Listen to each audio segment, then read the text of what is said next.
ಎಲ್ರಿಗೂ ನಮಸ್ಕಾರ. ನೀವು ನೋಡ್ತಾ ಇದ್ದೀರಾ ಟಿವಿ ವಿಕ್ರಮ. ನಾನು ಮುಮ್ತಾಜ್ ಅಬ್ದುಲ್ ನೆಲ್ಲಡ್ಕ. ವೀಕ್ಷಕರೇ, ನಮ್ಮಲ್ಲಿ ಮಾನ್ಸೂನ್ ಮಳೆ, ಅದರ ಜೊತೆಗೆ ಸಿಎಂ ಕುರ್ಚಿ ಫೈಟ್. ಬಿಹಾರದಲ್ಲಿ ನೋಡಿದ್ರೆ ಚುನಾವಣೆಯ ಕಾವು ಜೋರಾಗಿಬಿಟ್ಟಿದೆ. ಆರೋಪ ಪ್ರತ್ಯಾರೋಪ ಶುರು ಆಗಿಬಿಟ್ಟಿದೆ. ಸೊ ಈಗ ಬಿಹಾರ ಚುನಾವಣೆ ಅನ್ನುವಂಥದ್ದು ಬಹಳ ಇಂಟ್ರೆಸ್ಟಿಂಗ್ ಆಗಿ ಮುಂದೆ ಹೋಗ್ತಾ ಇದೆ.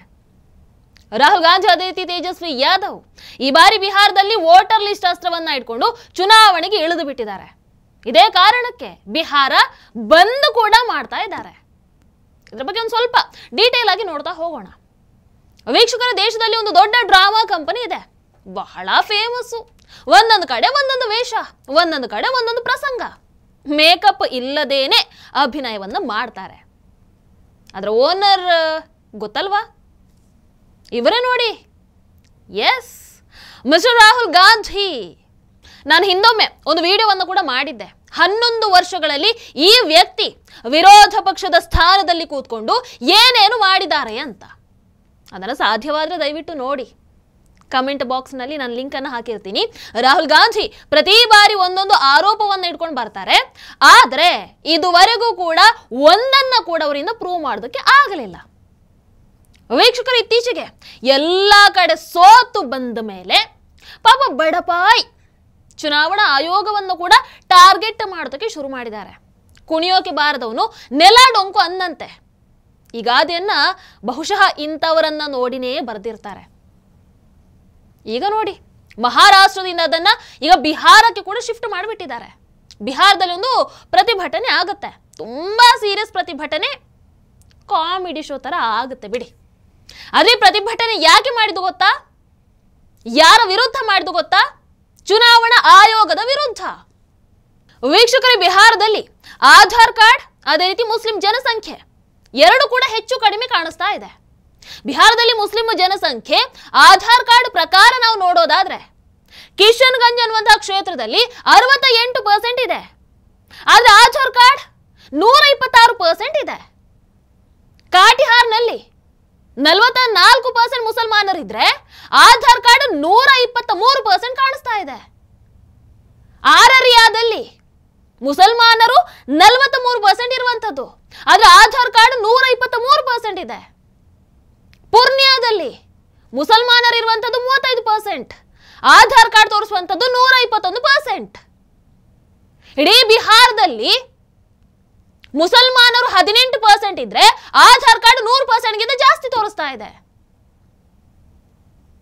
ಈಗ ಹೇಳಿ, ಮುಸ್ಲಿಂ ಸಮುದಾಯ ಯಾರ ಪರ ಇರುವಂತದ್ದು? ಬಿಹಾರದಲ್ಲಿ ಹಿಂದಿನಿಂದ ಕೂಡ ಆರ್ಜೆಡಿಗೆ ಸಪೋರ್ಟ್ ಮಾಡ್ಕೊಂಡು ಬಂದಿರುವಂತದ್ದಲ್ವ ಇವರು. ಇಲ್ಲಿ ಒಂದು ಪ್ರಶ್ನೆ ಏನು ಅಂತ ಹೇಳಿದ್ರೆ, ಜನಸಂಖ್ಯೆಗಿಂತ ಹೆಚ್ಚಿನ ಆಧಾರ್ ಕಾರ್ಡ್ ಇರೋದಕ್ಕೆ ಹೇಗೆ ಸಾಧ್ಯ? ಈಗ ನೀವು ಯೋಚನೆ ಮಾಡಿ, ಕರ್ನಾಟಕದಲ್ಲಿ 7 ಕೋಟಿ ಜನಸಂಖ್ಯೆ ಇದೆಯಪ್ಪ. ಇಲ್ಲಿನ ಜನ 10 ಕೋಟಿ ಆಧಾರ್ ಕಾರ್ಡ್ ಮಾಡಿಸಿದ್ದಾರೆ ಅಂತ ಹೇಳಿದ್ರೆ ಅದಕ್ಕೆ ಏನರ್ಥ? ಅಂದ್ರೆ 3 ಕೋಟಿ ಆಧಾರ್ ಕಾರ್ಡ್ ಏನಿದೆ ಅದು ಫೇಕ್ ಅನ್ನುವಂತ ನಮಗೆ ಅಲ್ಲಿ ಅರ್ಥ ಆಗುತ್ತೆ. ಹೌದಲ್ವೋ? ಅಂಡ್ ನಾವು ಬಿಹಾರದ ವಿಚಾರದಲ್ಲಿ ಕೊಟ್ಟಂತಹ ಅಂಕಿ ಅಂಶಗಳು ಆಧಾರ್ ಕಾರ್ಡ್ ನ ಅಧಿಕೃತ ವೆಬ್ಸೈಟ್ ಇಂದಾನೆ ತಗೊಂಡಿರುವಂತದ್ದು. ಅದು ಸುಳ್ಳು ಹೇಳೋದಕ್ಕೆ ಚಾನ್ಸ್ ಇಲ್ವಲ್ಲ, ಹೌದಲ್ವೋ? ಅಂದ್ರೆ ಬಿಹಾರದಲ್ಲಿನ ಜನಸಂಖ್ಯೆಗಿಂತ ಅಲ್ಲಿ ಆಧಾರ್ ಕಾರ್ಡ್ಗಳು ಜಾಸ್ತಿ ಇದೆ. ಅಲ್ಲಿನ ಸಂಪೂರ್ಣ ಜನಸಂಖ್ಯೆ ಅದೇ ರೀತಿ ಆಧಾರ್ ಕಾರ್ಡ್ ರೇಷಿಯೋವನ್ನ ನಾವು ನೋಡೋದಾದ್ರೆ ಆಧಾರ್ ಕಾರ್ಡ್ ಸ್ಯಾಚುರೇಷನ್ 94% ಇದೆ. ಆದ್ರೆ 100% ಜನ ಇದ್ದಾರೆ. ಅಂದ್ರೆ 100ರಲ್ಲಿ 94 ಜನ ಆಧಾರ್ ಕಾರ್ಡ್ ಅನ್ನ ಮಾಡಿಸಿದ್ದಾರೆ, ಉಳಿದ 6 ಜನ ಆಧಾರ್ ಕಾರ್ಡ್ ಅನ್ನ ಮಾಡಿಸಿಲ್ಲ. ಆದ್ರೆ ಗಡಿಯ ಭಾಗದ ಜಿಲ್ಲೆಗಳಲ್ಲಿ ನೋಡಿದ್ರೆ ಆಧಾರ್ ಕಾರ್ಡ್ ನ ಸ್ಯಾಚುರೇಷನ್ 124 ಇದೆ. ಅಂದ್ರೆ 100 ಜನ ಅಷ್ಟೇ ಅಲ್ಲಿ ಇರುವಂತದ್ದು. ಆದ್ರೆ ಆಧಾರ್ ಕಾರ್ಡ್ ಮಾಡಿಸಿರೋದು ಮಾತ್ರ 124. ಅದ್ ಹೇಗ್ ಸಾಧ್ಯ? ಇದರ ಅರ್ಥ ತುಂಬಾ ಜನ ಫೇಕ್ ಆಧಾರ್ ಕಾರ್ಡ್ ಅನ್ನ ಮಾಡಿಸಿದ್ದಾರೆ ಅಂತ ಆಯ್ತು, ಅಥವಾ ಹೊರಗಿನ ಜನ ಇಲ್ಲಿ ಆಧಾರ್ ಕಾರ್ಡ್ ಅನ್ನ ಮಾಡಿಸ್ಕೊಳ್ತಾ ಇದ್ದಾರೆ. ಬಾಂಗ್ಲಾದೇಶದ ಅಕ್ಕಪಕ್ಕ ಯಾವ ರಾಜ್ಯಗಳು ಇವೆಯೋ ಅಲ್ಲೆಲ್ಲವೂ ಕೂಡ ಈ ಕೆಲಸವನ್ನ ಮಾಡಬೇಕಾಗತ್ತೆ. ಒಬ್ಬ ಬಾಂಗ್ಲಾದೇಶದಿಂದ ಕೈಯಲ್ಲಿ ಒಂದು ಚೀಲವನ್ನ ಇಟ್ಕೊಂಡು ಆರಾಮಾಗಿ ಬರ್ತಾನೆ, 4,000 ಖರ್ಚು ಮಾಡ್ತಾನೆ.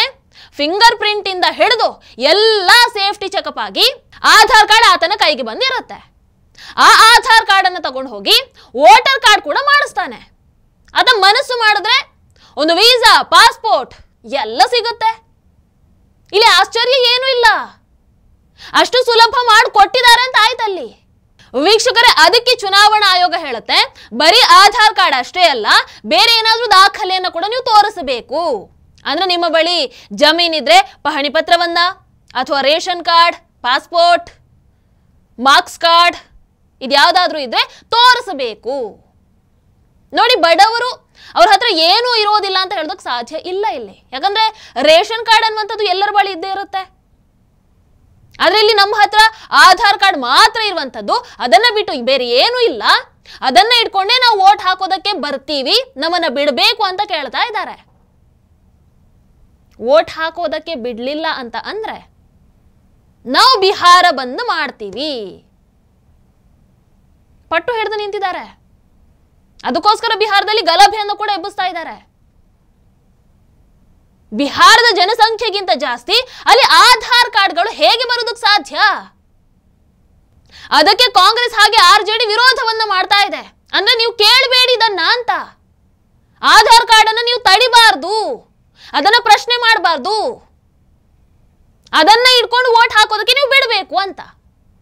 ಅವರಿಗೆ ವೋಟ್ ಆದ್ರೆ ಆಯ್ತಲ್ವಾ, ಮಾಡಿಸೋದು ಅವರೇ ಅಲ್ವಾ. ಅದರಿಂದ ಮುಂದೆ ಏನಾಗುತ್ತೆ ಅನ್ನುವಂಥ ಚಿಂತೆ ಒಬ್ಬ ರಾಜಕಾರಣಿಗೆ ಕೂಡ ಇಲ್ಲ. ಏನಿದೆ ಇವರಿಗೆ ವೋಟ್ ಬ್ಯಾಂಕ್ ಚಿಂತೆ ಅಲ್ವೇ? ಹೆಂಗಿದ್ರು ಅಕ್ರಮವಾಗಿ ಭಾರತಕ್ಕೆ ಬಂದಂಥವ್ರು ವೋಟ್ ಹಾಕೋದು ಇವರಿಗೆ ಅಲ್ವಾ? ಅದಕ್ಕೋಸ್ಕರ ಹೀಗೆ ಬೀದಿಯಲ್ಲಿ ಡ್ರಾಮಾವನ್ನ ಮಾಡೋದಕ್ಕೆ ಶುರು ಮಾಡ್ಕೊಂಡಿದ್ದಾರೆ. ಇವರುಗಳ ಚಿಂತೆ ಇಷ್ಟೇ, ಚುನಾವಣಾ ನಿಯಮಗಳ ಪರಿಶೀಲನೆಯಿಂದ ಮುಸ್ಲಿಂ ವೋಟರ್ ಸಂಖ್ಯೆ ಕಡಿಮೆ ಆಗಿಬಿಡುತ್ತೆ, ಫೇಕ್ ಐಡಿಗಳು ಗೊತ್ತಾಗ್ಬಿಡುತ್ತೆ. ಇದಕ್ಕೋಸ್ಕರ ಚುನಾವಣಾ ಆಯೋಗ ಪ್ರತಿ ಬಾರಿ, ಇದೇ ಮೊದಲ ಬಾರಿ ಅಲ್ಲ, ಪ್ರತಿ ಬಾರಿ ವೋಟರ್ ಐಡಿಗಳ ವೆರಿಫಿಕೇಶನ್ ಅನ್ನ ಮಾಡ್ತೀವಿ ಅಂತ ಬಂದಾಗ ಏನೋ ಒಂದು ಡ್ರಾಮಾವನ್ನು ಇಟ್ಕೊಂಡು ಬರ್ತಾರೆ, ಏನೋ ಒಂದು ನಾಟಕ ಮಾಡ್ತಾರೆ, ಅತ್ತು ಕರೆದು ತಮ್ಮ ವೋಟನ್ನ ಭದ್ರಪಡಿಸ್ಕೊಳ್ತಾರೆ. ಅದೇ ಈಗ ಬಿಹಾರದಲ್ಲಿ ನಡೀತಾ ಇರುವಂಥದ್ದು. ನಾವು ಗೆಲ್ಲೋದಿಲ್ಲ ಅನ್ನುವಂಥದ್ದು ಗೊತ್ತಾದಾಗ ಏನೋ ಒಂದು ಮಾಡಿ ಕುತಂತ್ರದಿಂದ ಗೆಲ್ಲಬೇಕಲ್ವಾ? ಆದ್ರೆ ಪ್ರತಿ ಬಾರಿ ಮೋಸ ಕುತಂತ್ರದಿಂದ ನಾವು ಗೆಲ್ತೀವಿ ಅಂತ ಅಂದ್ಕೊಂಡ್ರೆ ಅದಿವರ ಮೂರ್ಖತನ ಅಷ್ಟೇ. ಜನರಿಗೆ ಇವ್ರು ಏನ್ ಅನ್ನುವಂಥದ್ದು ಅರ್ಥ ಆಗಿದೆ. ನೋಡೋಣ ಏನಾಗುತ್ತೆ ಅಂತ. ನಿಮ್ಮ ಅನಿಸಿಕೆ ಏನು ದಯವಿಟ್ಟು ಕಾಮೆಂಟ್ ಮೂಲಕ ತಿಳಿಸಿ. ಹಾಗೆ ವಿಡಿಯೋ ನಿಮಗೆ ಇಷ್ಟ ಆದಲ್ಲಿ ಲೈಕ್ ಮಾಡಿ, ಶೇರ್ ಮಾಡಿ. ನಮಸ್ಕಾರ. ಟಿವಿ ವಿಕ್ರಮ, ದೇಶ ನಿಮ್ಮ ಕೈಯಲ್ಲಿ. ಈ ಕಾರ್ಯಕ್ರಮ ನಿಮಗೆ ಇಷ್ಟ ಆಗಿದ್ದಲ್ಲಿ ಲೈಕ್, ಶೇರ್ ಹಾಗೂ ಕಮೆಂಟ್ ಮಾಡಿ. ಟಿವಿ ವಿಕ್ರಮದ ಕಾರ್ಯಕ್ರಮಗಳನ್ನು ನಿರಂತರವಾಗಿ ವೀಕ್ಷಿಸಲು ಸಬ್ಸ್ಕ್ರೈಬ್ ಮಾಡಿ, ಬೆಲ್ ಐಕನ್ ಒತ್ತಿ.